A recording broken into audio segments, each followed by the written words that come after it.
Good morning, everyone. It's good to see you here this morning. We are excited to talk about how to support students' sensory needs in the virtual classroom. My name is Mary Matthews, and I am a SPED program specialist here at the Diverse Learners Cooperative. We are a nonprofit organization here in Nashville that really strives to connect teachers and leaders with the learning, the resources, and the collaborative networks that they need to really support their diverse learners well. So we're excited to provide you with this learning opportunity, and we're glad that you could join us for just 15 minutes on this Friday morning. So what we're going to talk about today is specific tips, tools, and strategies that you can use to support your students who have sensory needs and how you can do this during virtual learning since we can't be with them in person right now. So we're going to talk about what sensory needs are, how they impact virtual learning, and the strategies that you can use to set up your students for success. So let's take about 30 seconds here. If you want, go ahead and throw in the chat box what you think sensory needs are. How would you define sensory needs with students?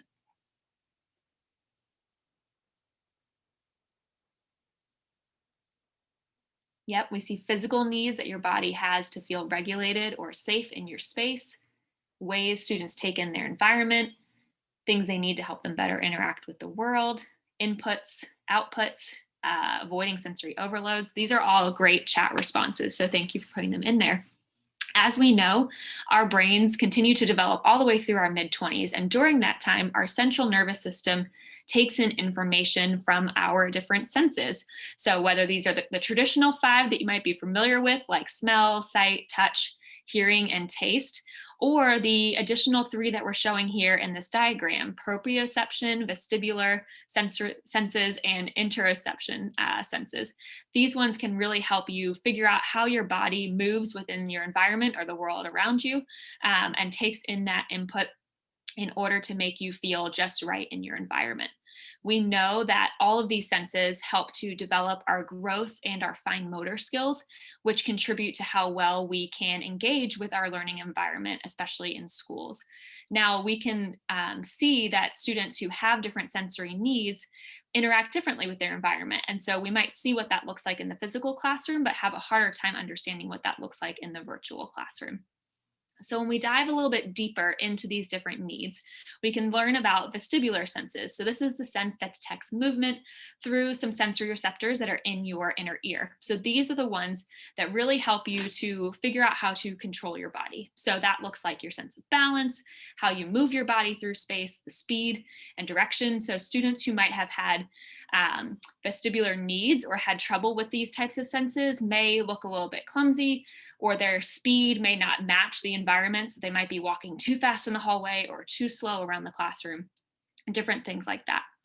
We can also talk about proprioception, which is the sense of body awareness and your space in the world. So our students in the classroom who may have struggled with this in person might have been those students that had trouble controlling their limbs or recognizing where their body was compared to their peers or classroom objects like desks or on the carpet, figuring out how much effort is needed to do a task. They might be doing too much effort or not quite enough to get a physical task done. So students that have these sensory needs may also be experiencing this sensory need during virtual learning too. And we'll talk a little bit more about what that looks like. We also have interoception. So this is knowing what's going on inside of your body. So this can, again, be on a spectrum, just like the other two. This might be how a student determines whether or not they feel pain or knows what it means when their stomach is rumbling, things like that. So it's knowing those feelings that are going on inside of your body and what those mean. So students that have sensory needs might have trouble understanding what those feelings are and how it affects their interaction with their environment. So when we talk about sensory needs and different sensory sensitivities, we are talking about students' ability to be able to regulate. So this is the ability to match your level of alertness or arousal to the environment or to a specific activity. So knowing how to feel just right in a space. However, students who have sensory needs are often dysregulated. And what this means is that they have difficulty matching their levels of arousal or alertness to the environment or the activity that they are experiencing or that they're interacting with. So this can result in either high levels of alertness or arousal or low levels of alertness and arousal that does not match those that are needed by the activity or the learning experience. And this can often lead to students becoming dysregulated. When we are thinking about virtual learning specifically, there are some unique sensory challenges that we've observed during this distance learning period. One of those that's most common is their ability to sustain attention throughout class. Interactions in the physical classroom when we were in person were a lot different than sitting in front of a screen all day. It can be hard for students with sensory needs to sustain that attention and focus without all of that other sensory input that would normally happen in a physical classroom. It can also be hard for them to sit down and settle their body in front of a screen. Even if you think about a physical classroom, there were times when you would walk in the hallways, go to pick up a pencil, push your chair in and out, or even swivel around in it, right? And those might not be happening, or those opportunities might not be present in the home setting. And so students are having a hard time keeping their bodies still for really long periods. The other thing that we can see is that a lot of screen time produces a lot of visual stimulation, and this can be really hard for students to manage and navigate, especially when they are required to be on the computer for multiple classes a day or even for asynchronous work. We also know that transitioning between tasks can be a challenge. So whether that's trying to manage all the different tabs or apps within your computer or on a screen, or even transitioning from computer to paper, right? These can cause some sensory issues for students who are struggling with that particular task. We also know that engaging socially between the screen has been really difficult virtually. And for students with sensory sensitivities, engaging over a screen with their peers is not nearly the same as engaging in person. And so we know that because they're not getting certain inputs or being able to have certain sensory outputs during those interactions, those previously might have looked like talking in the cafeteria, being outside during recess together, even just interacting during group tasks in the classroom. All of it now has to happen through a screen, and that can be really difficult and challenging for students with sensory needs to navigate. And then finally, there might either be high or low stimulation at home. There might be a lot of people around our student as they're trying to engage in virtual learning, or there might be really few people, and they might, depending on what the student needs, that could either be really helpful or it could be challenging for their virtual learning experience. So when we think about students that have sensory needs, we can think of them as either being hypersensitive or hyposensitive. So they might be easily stimulated. That means the screen might be too bright and cause them to get off task. We might have headphones or environmental noises that may be too loud and cause them to not feel right in terms of their ability to keep engaged with the lesson. Or the Zoom room can be disorienting, having multiple video screens of multiple classmates moving, making noise, talking. Even just seeing them muted on the screen can be really disorienting for some students that are hypersensitive. For those that are hyposensitive, they are less stimulated. So that means that they're probably fidgeting constantly to keep themselves engaged. They need to be moving around a lot. It also might be that they have a poor awareness of the environment. So they might not recognize the appropriate norms or how to engage with their peers across the screen. They might not recognize that as easily as some other students. They also might not notice sounds if those are loud. So as a teacher, if we're trying to give really subtle prompts or cues, or we have certain timers that might be quieter, those students might not be as alert or be as sensitive to those and might need louder noises. Regardless of whether your students are hypersensitive or hyposensitive, ultimately having these sensory needs will cause them to feel unsettled or even irritable and cause difficulty engaging with the learning. And so you might see a lack of engagement, a lack of work completion, or even a lack of attendance with these students. So now that we've identified all of the different challenges that our students are experiencing with virtual learning, what can we do to actually support those students who have sensory sensitivities? One of the things that we can do is adjust the environment. Again, this is challenging because we cannot see or touch or be around the student through the screen necessarily. And so we can help parents to adjust the home environment by providing some tips, some specific tools if you're able to send materials home or have parents come pick them up. But we can just help the family provide a structure that works for that child. So for example, we can figure out what type of seating might be best for the child in the home. I know personally that I need to be sitting in a chair at a table, have all materials around me, whereas somebody else might be much more successful laying on their stomach on the couch with their laptop in front of them, right? So figuring out what type of seating works best for the child and how we can use that really flexibly in the home environment. You'll see in the pictures here that one student has a lap desk on the couch where they can complete their work, whereas another is laying with her back on a yoga ball, watching her Zoom room, right? She's much more engaged because she's getting that sensory input that she needs. Other students might have a fidget tool that they need in order to stay engaged with the lesson. So that might be something that they can play with their hands. It could look like Play-Doh. It could look like something like a rubber band around their chair for their feet. All different types of fidgets that you could provide for students that might help them get that input while engaging in your virtual classroom. At home, we also have some more flexibility when it comes to sense or lighting. So students that are sensitive to either the smells or the light in the room, we can try to leverage the natural light available or provide additional light if their space is too dark, even using a diffuser like shown here. A lot of these can be incorporated into an area with minimal distractions, right? So we can make sure that our students that might be getting sensory overload from their environment have a place to go where there are fewer distractions in the home. So like this privacy shield here, I know a lot of teachers have these in their classrooms. This might be something that your school decides to loan out to families if their child is struggling with their sensory needs during virtual learning.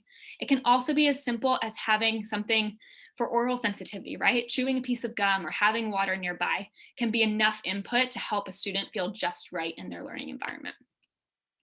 Another thing we can do is create an at-home peace corner. These are things that teachers often have in their classrooms, and they really don't take a lot of materials to replicate in the home. It can just be a space where the student knows that they can go to calm down or try to get regulated by engaging with different tools that are in that area. For parents that might not be familiar with certain emotion processes or regulation processes, you could provide visuals like this zone of regulation card here. So if you go over this with the student, help them identify the different times in which they might feel these different emotions, this could be enough of a visual prompt to help students regulate themselves and figure out how to feel just right while engaging in virtual learning. One of the most important things you can do for students who have sensory needs is to take a movement break, and making these either a planned part of your day or even having them at different times throughout the day. Often having these movement breaks will be really helpful for students that are fidgeting or starting to exhibit more challenging behaviors because they are struggling to get that input that they need in order to identify their place in the world with their body, or to feel those different senses of whether it's balance or effort, or the different things they might need, whether they have proprioceptive or vestibular sensory needs. Often these breaks can have a different way of looking for individual students. You can make them really individualized, or you can even incorporate class-wide breaks. They can be as short as 1 minute, where you tell all students to get up and go do 10 jumping jacks and then come back to the screen. Or they could be longer and be 10 minutes maybe of mindful breathing or yoga poses, whatever you think that your students might need. You can also ask them for their opinion of things that might be helpful as they engage in virtual learning or transition from one virtual class to another. The nice part about these movement breaks is that they can be done asynchronously as well. So if you have a student who is struggling to maintain that focus during virtual learning, they're struggling to stay in one spot, you can teach students to ask for a break, and then they can access previously recorded videos asynchronously that they could follow along with as part of their break in order to get that sensory input. So that might look like a quick exercise video, a couple minutes long, or it might look like some different activities that they could do if you were able to provide fidgets, show them how to use it, what it looks like, make sure they have that modeling so they know how to engage in that break appropriately. And then making sure that we are just including some of these activities as a starting point if your student is expressing frustration with the learning environment, or if parents are concerned about their students' sensory input and output while at home. So we've listed a couple here and linked them for you on the slides. Here are some examples of different websites. Again, you'll receive this slide deck at the end of the recording, but all of these have images linked in here, and you can click on those images to find out more or to use the tool yourself in your classroom. Some of these are randomized movement breaks, so you can click here and it'll spin, or it'll give you a movement break that you can try with your students. You can even let students choose to provide some choice and autonomy there as well. You might also have a sensory break card to provide, again, choice for students and helping them take ownership over what kind of activity they need in order to feel just right in the learning environment. You can make this even really individualized. So for example, looking at Natalie's break board here, it has the directions of how to engage in the break appropriately, as well as suggestions of what she can do to get those certain sensory inputs in order to feel just right during virtual learning. Now, one of the other strategies that you can do is you can integrate senses into learning time, making sure that you're building in those sensory friendly activities into academic time. Again, spending so much time in front of a screen can be really challenging for students. So figuring out how we can get their hands moving and their minds moving as well is a way to really meet the needs that they might have. So whether that looks like using tactile manipulatives or things that they can use with their hands, such as Play-Doh here, even incorporating simple activities such as cutting and gluing can be a way to meet students' sensory needs. For older students, for example, you might be working with middle schoolers or high schoolers in a physics class.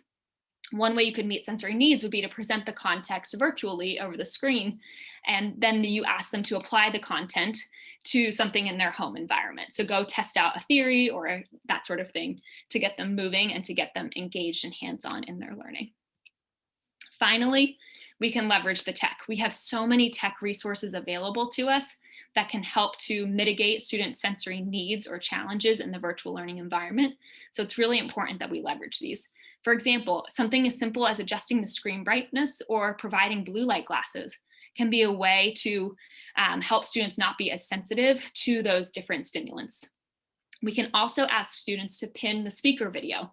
So if that Zoom room is disorienting, especially for younger students, you might tell them to pin the teacher video so that's the only one that they're seeing. And that way they won't be as distracted by people moving around, other voices, that sort of thing. You can also help them to adjust the volume, whether that's using mute and unmute to limit that extraneous noise, or telling them to wear headphones to cancel out noise in the environment. There's different ways that you can adjust that there. You can also provide music that is calming or has a beat. A lot of students do work well with kind of that background noise. When we think about the physical classroom, there were obviously a lot of noises going on. Even if it was a quiet classroom, there's still people shuffling papers or moving their pencils and chairs. And so you can provide some sort of background noise that could be helpful for students to focus rather than just silence. However, again, it's important to know your students because having just silence might be what some students need. So figuring out what works best for your individual students will be helpful. You can also make sure that assignments are organized and easy to access to reduce the number of tabs open or steps that students need to take that may cause them to get a sensory overload in terms of the visual stimulation of the screen. Another example for that would be to enable an ad blocker so that there are not as many distractions when students are engaging in virtual learning platforms. Ultimately, we want to remember that students do well when they can. So if we provide students with the right supports to help them feel just right in their environment and feel regulated while engaging in virtual learning, we will see them being more successful. This does take some considerations on our part though. We want to make sure that we are really being flexible, really understanding what our expectations are for students. And it's okay, we encourage you to have different expectations, not lower expectations, but recognizing that students are going to need different things in order to be successful. So really clarifying to yourself, what does engagement look like in my classroom? What do I want to see students doing? And what's the most important to me that they are doing to show engagement and participation in my virtual classroom? Once you've clarified what those expectations are for yourself, observe what students are doing. Observe the different ways in which they are engaging. Do you have students standing up or laying down while engaging in your lessons? Are they successful based on the criteria or the expectations that you set? Remain flexible here. That's really what we want to encourage the most, is that students are going to need different things in order to engage in virtual learning really well. So the more flexible that we can remain, the more successful and comfortable our students will feel in their learning environment. It's okay to go off script. So again, we know that there's a lot of things to accomplish while teaching in virtual learning right now. But if you notice that your students are fidgety or the whole class just seems to be off or disengaged, go off script, take a break, do some sort of movement, do some sort of mindfulness. It's okay and actually really beneficial to recognize when students aren't being successful with learning so that we can help them get back on the right track and feel regulated in their environment. We also, again, want to make sure that we're providing students with choice. It's important to listen to our students, right? They know what they need and they're able to tell us what they're feeling so that if they don't know what they need, we can help guide them in the right direction. We want to make sure that we're supporting families as partners here. Again, we can't reach through this screen and be in person with our students right now, but our families can. So, how can we provide them with the tools or the tips that they need to set their child up for success at home? And finally, if you exhaust a lot of options here, you're really just not sure where to go, we highly recommend consulting with an occupational therapist. They are very skilled and know exactly how to target a lot of these sensory needs that students may have so that you can provide the right input or make suggestions for how they have sensory output. So, again, they don't go into sensory overload or feel disengaged or dysregulated from their learning environment. So, what can you do next? After watching this, you can check out some of these resources. Again, these are going to be linked in the slide deck that will be sent out to you. You can also observe your students carefully. And again, ask the family about what they're observing too. They might see something that you don't, especially if you're only seeing the student in one class a day. They might notice different behaviors or different sensory needs at the beginning of the day or the end of the day once the student has logged off from virtual learning. And this can help you figure out, again, whether a student is hypersensitive or hyposensitive in order to figure out what supports they might need moving forward. And then finally, make a plan with the family. Make sure that you are setting up just right conditions for your student so that they can be successful during distance learning. We appreciate you being here with us this morning. We will take questions in just a minute. But if you have to go, we hope that you will join us next Friday morning when we will talk about the intervention check-in, check-out, and how you can conduct this with students virtually. So we'll see you then, and thanks again for joining us this morning. So now we will jump into any questions that you have.